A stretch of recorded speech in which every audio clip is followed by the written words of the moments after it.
Το Do You Speak Greek σας παρουσιάζει την πόλη. Τα μέρη στη πόλη. Αυτή είναι η πόλη μας. Εδώ υπάρχουν πολλά μέρη να δεις και πολλά πράγματα να κάνεις. Πάμε να δούμε. Η πόλη μας βρίσκεται μπροστά στη θάλασσα και έχει μία μεγάλη παραλία.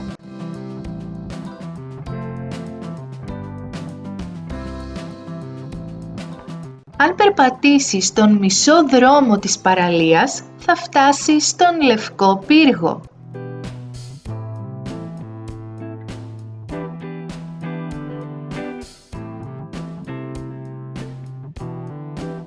Το Πανεπιστήμιο βρίσκεται στο κέντρο της πόλης. Εκεί σπουδάζουν φοιτητές και φοιτήτριες από όλη την Ελλάδα και το εξωτερικό. Η βιβλιοθήκη είναι κοντά στο Πανεπιστήμιο. Εκεί διαβάζουν οι φοιτητές. Στο πάρκο ο κόσμος κάνει βόλτα και πίνει τον καφέ του. Εγώ βγάζω φωτογραφίες. Επίσης εκεί υπάρχει μία λίμνη. Κοίτα, εδώ είναι το νοσοκομείο. Εδώ δουλεύει ο γιατρός και η γιατρός, ο νοσοκόμος και η νοσοκόμα. Από το σούπερ μάρκετ μπορείς να αγοράσεις ό,τι χρειάζεσαι. Τι ωραία που μυρίζει! Αυτό είναι ένα ζαχαροπλαστείο. Εδώ φτιάχνουν λαχταριστά και νόστιμα γλυκά. Κοίτα εδώ, μία μεγάλη τράπεζα.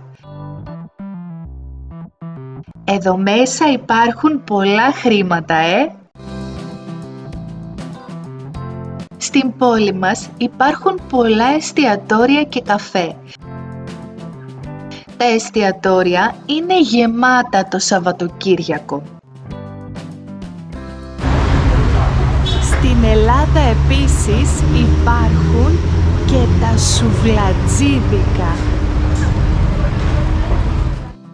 Ευτυχώς σήμερα δεν έχει κίνηση στην πόλη μας και ο ποδηλατόδρομος είναι άδειος.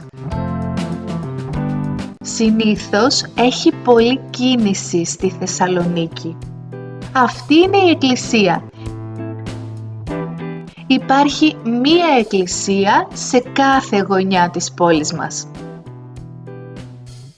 Αυτή ήταν η πόλη μας.